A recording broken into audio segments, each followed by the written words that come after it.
तो हम लोग आ गए एक नए वीडियो पे और आज हम लोग देखने वाले हैं बायोलॉजी का भी ऑब्जेक्टिव क्वेश्चन जो कि बहुत इंपॉर्टेंट है। इस जो मैं आज टॉपिक लेकर आया हूँ इसे मान के चलिए कि 7 से 8 क्वेश्चन एग्जाम में रहेंगे ही रहेंगे, क्योंकि आज का टॉपिक इतना ज़्यादा इंपॉर्टेंट है ना, इतना ज़्यादा इंपॉर्टेंट है कि इससे क्वेश्चन हर साल आते ही हैं और आएंगे ही। इसलिए इस टॉपिक को छोड़ के आप नहीं जा सकते हैं।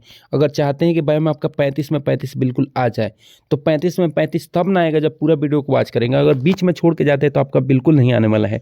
अगर ठान लेते हैं कि हमको 35 में 35 बायो में ला देना है तो उसके लिए पूरा वीडियो वॉच करके जाइए। और एक बात और मैं बता दूं, और भी वीडियो हमारे चैनल पर गए हुए हैं, उसको भी आप देखेंगे तो आप 35 में 35 बिल्कुल सही करके आएंगे। और आज के टॉपिक से आप 7 नंबर क्लियर करके जाएंगे, मतलब मान के चलिए कि 7 नंबर यहाँ से आने ही वाले हैं, क्योंकि ये टॉपिक बहुत बहुत बहुत इंपॉर्टेंट है। इसलिए आप पूरा वीडियो वॉच करके जाइए, एक एक क्वेश्चन को समझ के जाइए। मैं एक एक क्वेश्चन को एक्सप्लेन करूंगा ताकि आप लोग को अच्छे से अच्छे दिमाग में क्या हो जाए, बैठ जाए बिल्कुल अच्छे से, इतना अच्छे से कि आप बिल्कुल अच्छा करो। तो आइए हम लोग एक एक करके क्वेश्चन को देखते हैं और समझते हैं। देखिए पहला क्वेश्चन दिया है, आनुवंशिक कूट में कितने कूट पाए जाते हैं। तो पहले समझ लीजिए कि आनुवंशिक कूट क्या होता है। आनुवंशिक कूट को अंग्रेजी में बोलते हैं जेनेटिक कोड। सुन लीजिएगा, आनुवंशिक कूट को अंग्रेजी में क्या बोलते हैं, जेनेटिक कोड। ये क्या होता है, ये होता है एक प्रकार का सूचना होता है। क्या होता है बाबू, एक प्रकार का क्या होता है, सूचना। ध्यान रख लीजिएगा। अब ये सूचना क्या चीज़ का होता है, तो प्रोटीन निर्माण के लिए। क्या चीज़ के लिए, प्रोटीन निर्माण के लिए होता है। ठीक है, ये किससे बना होता है, तो ये सूचना जो है नाइट्रोजन क्षार से बना होता है। किससे बना होता है, नाइट्रोजन क्षार से बना होता है। अब यह सूचना कितने नाइट्रोजन क्षार से बना होता है, तो 3 नाइट्रोजन क्षार से बना होता है। ध्यान से सुनिएगा, ये आनुवंशिक कूट जो होता है एक प्रकार का सूचना है, और ये सूचना काहे लिए तैयार हुआ है, प्रोटीन निर्माण के लिए। और ये किससे बना है, नाइट्रोजन क्षार से बना है।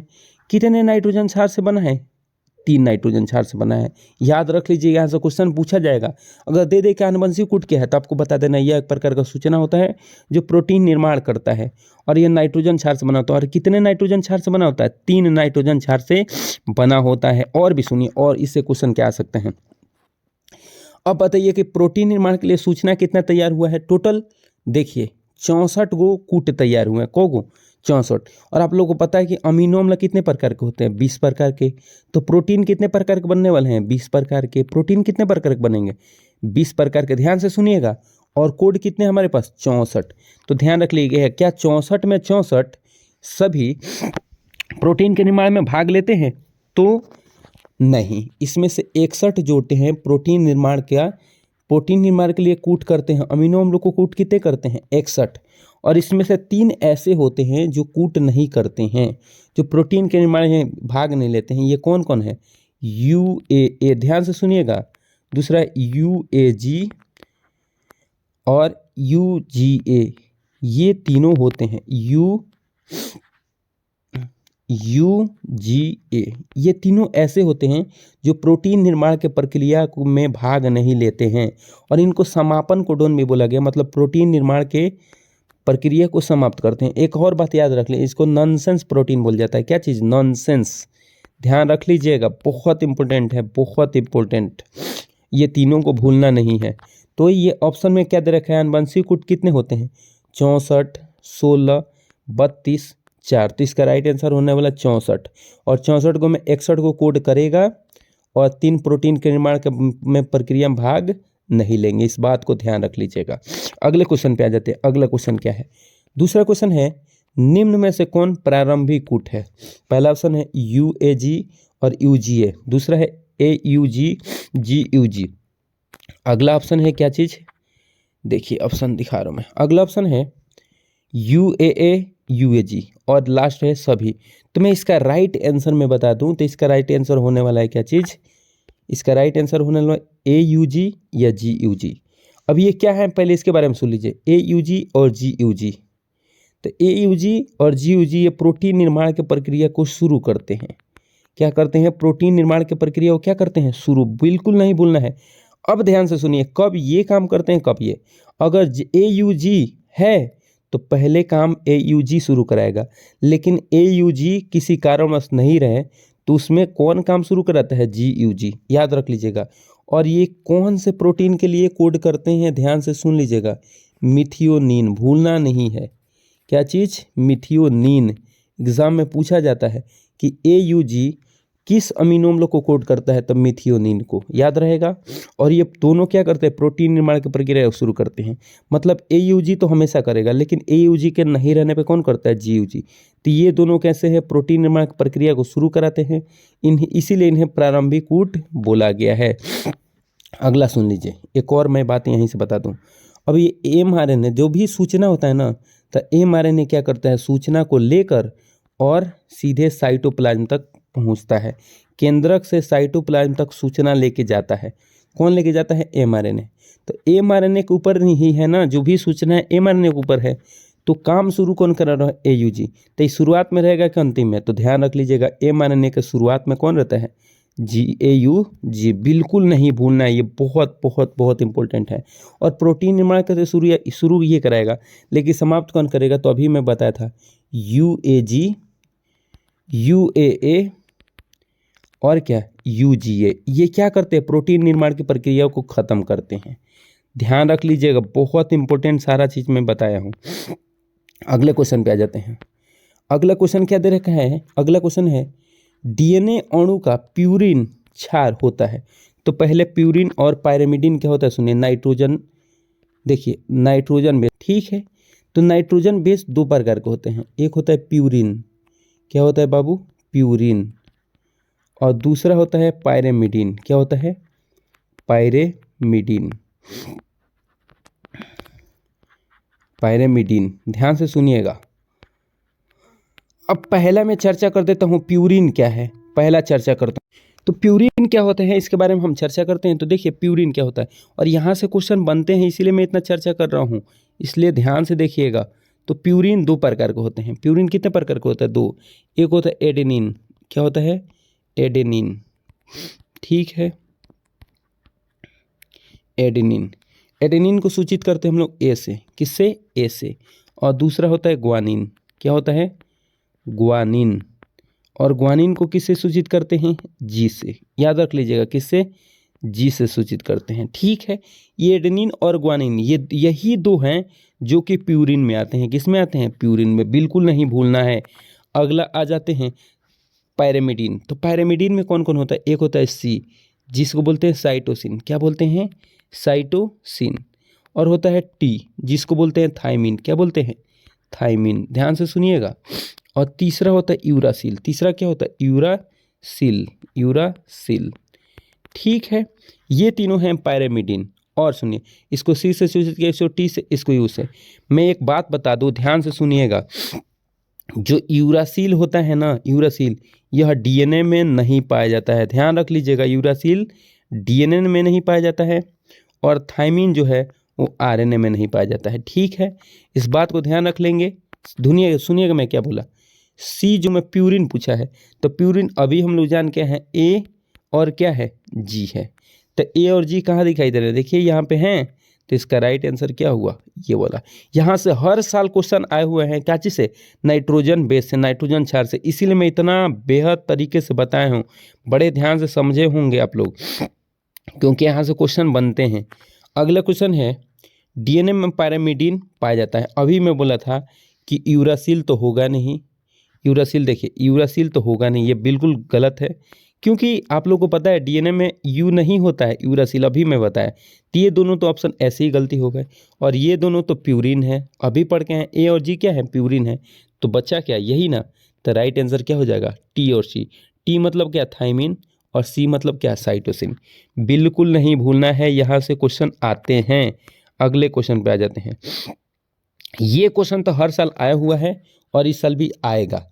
मतलब इसी टाइप का नहीं हो सकता है कि यहाँ पे परसेंटेज अलग अलग दे दे, लेकिन आएगा। तो इसलिए आप लोग बड़े ध्यान से समझेंगे तो आ जाएगा। दिया है डीएनए अणु में साइटोसिन 18% है, टेडनिन का प्रतिशत बताइए। तो मैं बड़े ध्यान से बता रहा हूँ, समझ लीजिए। डीएनए का जब ये स्ट्रक्चर बनता है ना, तो उसमें ए जो होता है वो टी से जुड़ा होता है। ए किसके साथ, टी। चरगाफ रूल है, ये चरगाफ रूल के अनुसार जुड़ रहा है। और सी जो होता है जी के साथ जुड़ता है। अब सुनिए, एक बात मैं बता देता हूँ। ए जो है टी के साथ जुड़ा है, कितने बॉन्ड के साथ, 2 बॉन्ड के साथ। सी जो है वो जी के साथ जुड़ा हुआ है, कितने बॉन्ड के साथ, 3 बॉन्ड के साथ। यहाँ से एक प्रश्न जुट बनता है, सुनिएगा। ये नाइट्रोजन क्षार है, ये भी नाइट्रोजन क्षार। अभी पढ़ क्या रहे हैं, ये भी नाइट्रोजन क्षार, ये भी नाइट्रोजन क्षार। तो जो ये बीच में जो बंध लगा है ना, ये कौन सा बंध है, एग्जाम पूछ देता है कि नाइट्रोजन क्षार और नाइट्रोजन क्षार के बीच कौन सा बंध लगता है। तो आप लोग को याद रखना है, नाइट्रोजन क्षार और नाइट्रोजन क्षार के बीच हाइड्रोजन बंध लगता है। कौन सा? हाइड्रोजन बंध लगता है, बिल्कुल नहीं भूलना है। एग्जाम में पूछता है कि नाइट्रोजन क्षार और नाइट्रोजन क्षार के बीच कौन सा बंध रखता है, तो हाइड्रोजन बंध। यहाँ पे भी देते हैं नाइट्रोजन क्षार, नाइट्रोजन क्षार, उसके बीच कौन सा बंध लगने वाला है, नाइट्रोजन, हाइड्रोजन क्षार, हाइड्रोजन बंध। एक बात और मैं बता दूं, अभी मैं बताया कि ए जो है टी के साथ, तो ये भी पूछता है कि ए टी के साथ कितने हाइड्रोजन बंध के साथ जुड़ा होता है, तो 2 है इसमें। और सी जो है ग्वानिन के साथ कितने बंध, तो यहाँ पे है 3। बिल्कुल नहीं भूलना है, ये 4 का आप रूल है। ये कौन सा रूल है कि ए किसके बराबर होता है, टी के, और सी किसके बराबर होता है, जी के। अब टोटल देखिए, सुनिएगा, मैं इधर लिख देता हूँ ताकि आप लोगों को समझ में आए। अब अच्छे से समझिएगा तो क्वेश्चन बिल्कुल समझ में आ ही जाएगा, इसमें कोई दिक्कत नहीं है। देखो इसमें दिया है साइटोसिन, साइटोसिन कितना दिया है, सी मतलब दिया है 18%। कितना दिया है, 18। तो अभी मैं तो बताया कि सी किसके बराबर है, जी के, तो यहाँ से जी भी कितना प्रतिशत हो जाएगा, 18%। ठीक है, जब सी 18 तो जी भी कितना, 18। और टोटल कोई भी चीज़ को परसेंट होता है, 100%। तो 100 में से देखिए 18 18 36 घटा देंगे, अगर 36 माइनस कर दें तो बच कितना जाएगा, बचेगा कितना बताइए, 64 बच जाएगा। तो 64 को में आधा एडेनिन कर दीजिए, आधा ग्वानिन, तो इसका आधा आधा करेंगे तो कितना आएगा, 32 32 आएगा। ध्यान से सुनिएगा मैं कैसे समझाया, सुनिएगा। मैं बताया कि ए किसके बराबर है, टी के साथ, सी किसके बराबर है, जी के बराबर। तो सी कितना दिया है, 18, तो यहाँ से जी भी कितना हो जाएगा, 18, और टोटल 100%। तो 100 में से ये इन दोनों को माइनस कर दीजिए, तो 36 माइनस कर देंगे तो कितना बचेगा, 64। और 64 में से हमने 32 आधा, इस 32 इसको दिया और 32 इसको दिया। समझ गए, ये क्वेश्चन तो इसका राइट आंसर होने वाला है 32%। बिल्कुल नहीं भूलना है, आप समझे होंगे तो बिल्कुल अच्छे तरह से बना लेंगे, क्योंकि ये बहुत बहुत बहुत इंपॉर्टेंट है। अगले क्वेश्चन पे आ जाते हैं। अगला क्वेश्चन क्या दिया है कि डीएनए निम्न में से किसका आनुवंशिक पदार्थ है। पहला दिया टीएमपी, दूसरा दिया बैक्टीरियोफेज, दोनों इनमें से कोई नहीं। तो मैं बता दूं, इसमें बैक्टीरियोफेज में आनुवंशिक पदार्थ होता है आरएनए, और इसमें भी क्या होता है, आरएनए। तो डीएनए इन दोनों में कोई भी नहीं है, तो इनमें से कोई नहीं। समझ लीजिएगा, एग्जाम में पूछ देगा टीएमपी या बैक्टीरियोफेज में आनुवंशिक पदार्थ कौन होता है, तो आप लोग को याद रखना आनुवंशिक पदार्थ कौन होता है, आरएनए। बिल्कुल नहीं भूलना है, यहाँ से क्वेश्चन बनते हैं, और यहाँ से तो हर साल क्वेश्चन बने हुए हैं, इसलिए मैं आप लोग के लिए लिख के लाया हूँ। याद रख लीजिएगा, सेंट्रल डोग्मा, सेंट्रल डोग्मा से क्वेश्चन हर साल आए हुए हैं, इसलिए मैं बना के लाया हूँ। बड़े ध्यान से देखिएगा, सेंट्रल डोग्मा के बारे में किसने बताया था, तो क्रिक नामक वैज्ञानिक ने बताया था। फ्रांसीसी क्रिक नामक वैज्ञानिक ने सेंट्रल डोग्मा के बारे में क्या किए थे, बताए थे। ये क्या होता है सुनिए, पहला दिया है डीएनए से डीएनए ही बना है। तो देखिए, डीएनए से अगर डीएनए बन जाए, तो डीएनए से डीएनए बन जाए तो उसको बोलते हैं प्रतिकृति। क्या बोलते हैं, प्रतिकृति। याद रख लीजिएगा, प्रतिकृति किसे बोलते हैं, डीएनए से डीएनए बनना, या अंग्रेजी में बोलते हैं रिप्लिकेशन। समझ गए। अगला क्या दिया है, देखिए अगला दिया है डीएनए से एमआरएनए बना है, तो उसको बोलते हैं अनुलेखन। हिंदी में क्या चीज, अनुलेखन। याद रख लीजिएगा, बहुत इंपॉर्टेंट है। दे देगा कि डीएनए से एमआरएनए बनेगा, उसको क्या कहेंगे, अनुलेखन। अंग्रेजी में ट्रांसक्रिप्शन, बिल्कुल नहीं भूलना है। अगला दिया है कि एमआरएनए से प्रोटीन बन जाए, तो एमआरएनए से प्रोटीन बन जाए उसको बोलते हैं अनुवादन। क्या बोलते हैं, अनुवादन बोलते हैं। तो अनुवादन किसे बोलते हैं, एमआरएनए से क्या बनना, प्रोटीन। और अंग्रेजी में दे तो ट्रांसलेशन। बिल्कुल नहीं भूलना है, यहाँ से क्वेश्चन आते हैं और आएंगे भी। बहुत इंपॉर्टेंट है, जितना मैं बताया बहुत बहुत बहुत इंपॉर्टेंट है। अगला क्वेश्चन पे आ जाते हैं, आरएनए को किस रूप में संरचना त्रिपणी होती है। तो पहला है एमआरएनए, आरआरएनए, टीआरएनए सभी। तो इसका राइट आंसर जो होने वाला है वो है टीआरएनए। बिल्कुल नहीं भूलना है, बहुत बहुत बहुत इंपॉर्टेंट सारे क्वेश्चन हैं। अगला क्वेश्चन है, डीएनए की द्विकुंडली संरचना नमूना किसने प्रस्तुत की थी। पहला है वाटसन, दूसरा है क्रिक, और तीसरा है दोनों, इनमें से कोई नहीं। तो जो इसका राइट आंसर होने वाला है वो है क्या चीज़, इसका राइट आंसर होने वाला है दोनों। मतलब वाटसन एवं क्रिक ने डीएनए के द्विकुंडलित मॉडल को क्या किए थे, दिए थे। अब सुन लीजिए कब दिए थे, तो तो 1953 ईस्वी में दिए थे। किससे? 1953 ईस्वी में। पूछा जाता है कि डीएनए के द्विकुंडली मॉडल को वाटसन और क्रिक ने कब दिए थे? तो 1953 ईस्वी में, भूलना नहीं है। अगला है, एक्सरे की खोज किसने की? तो मॉरिस विलिकन्स, रोजलिन फ्रैंकलिन, और तीसरा ऑप्शन दिया है दोनों। तो इसका राइट आंसर जो है वो दोनों होने वाला है। और एक्सरे की सहायता से ही वाटसन और क्रिक ने द्विकुंडली मॉडल को देख के क्या किया था? नमूना प्रस्तुत किया था। तब बहुत इंपॉर्टेंट है, बहुत। अगले क्वेश्चन पे आ जाते हैं। अगला क्वेश्चन क्या है? केंद्रक में मिलने वाले अम्लीय पदार्थ डीएनए की खोज किसने की? वाटसन, क्रिक, फ्रेडरिक मिसर, सभी। तो जो इसका राइट आंसर होने वाला है वो है क्या चीज़? फ्रेडरिक मिसर। अब ये कब किए थे ये भी सुन लो, 1869 में। कब किए थे? 1869 में। बहुत बहुत बहुत बहुत इम्पोर्टेंट है, भूलना नहीं है। अगला क्वेश्चन यहाँ से ही बन जाता है कि डीएनए पर कैसा चार्ज होता है? तो आवेश समझ लीजिएगा ऋणात्मक होता है। कैसा एग्जाम में पूछते हैं डीएनए पर कैसा चार्ज होता है? तो ऋणात्मक। बिल्कुल नहीं भूलना है, यहाँ से क्वेश्चन बनते हैं और बनेंगे भी। अगला क्वेश्चन, सभी जीनों को आरएनए के रूप में व्यक्त करना क्या कहलाता है? व्यक्त, अनुक्रम, घुंटी। तो यही राइट आंसर है। बिल्कुल मैं आपका टाइम बर्बाद नहीं करूंगा, जल्दी जल्दी बता दूंगा ताकि आप क्वेश्चन ज़्यादा से ज़्यादा कम समय में पढ़ पाए। अगला क्वेश्चन क्या दिया है? अगला क्वेश्चन देखिए, अगला क्वेश्चन आप लोग बताया जाता है। अगला क्वेश्चन दिया है, देखिए इनमें से, देखिए क्या, इनमें से कौन सा नाइट्रोजनी बेस डीएनए में नहीं होता है? तो अभी हम लोग पढ़ के आए हैं कि डीएनए में क्या नहीं होता है? थायमिन, कि यूरासिल, कि ग्वानिन, कि साइटोसिन। आप लोग अभी पढ़ के आए हैं कि यूरासिल डीएनए में नहीं होता है। पढ़ के आए हैं कि नहीं पढ़ के आए हैं? बिल्कुल मैंने अभी पढ़ाया था। अगला क्वेश्चन है, न्यूक्लिक अम्ल के नाइट्रोजनी बेस के बीच, नाइट्रोजन नाइट्रोजन के बीच कौन सा बॉन्ड होता है? अभी पढ़े हैं, जिसका नाम है हाइड्रोजन बॉन्ड। बिल्कुल आप पढ़े हुए हैं।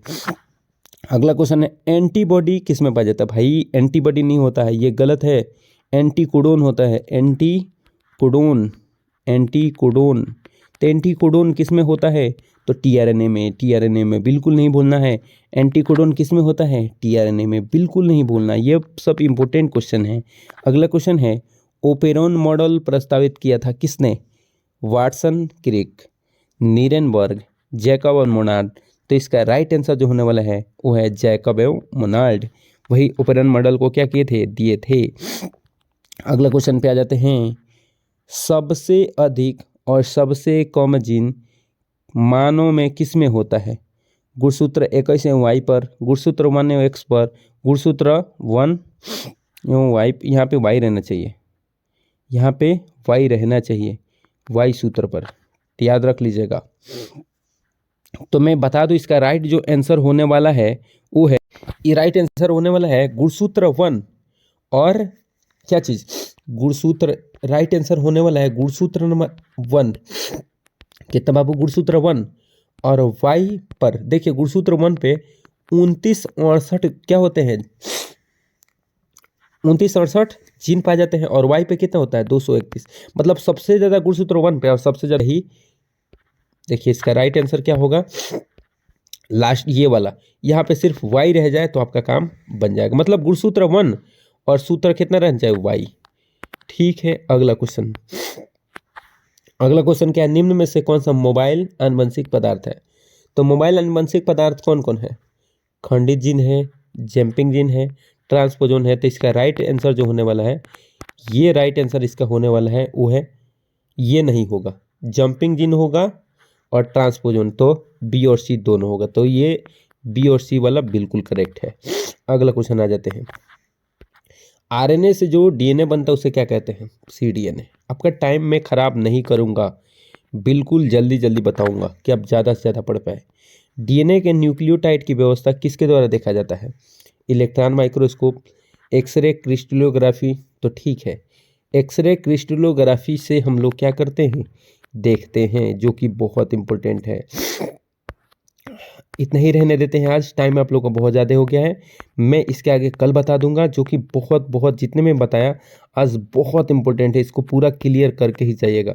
और मिलते हैं इसी के साथ अगले वीडियो में, तब तक के लिए जय हिंद।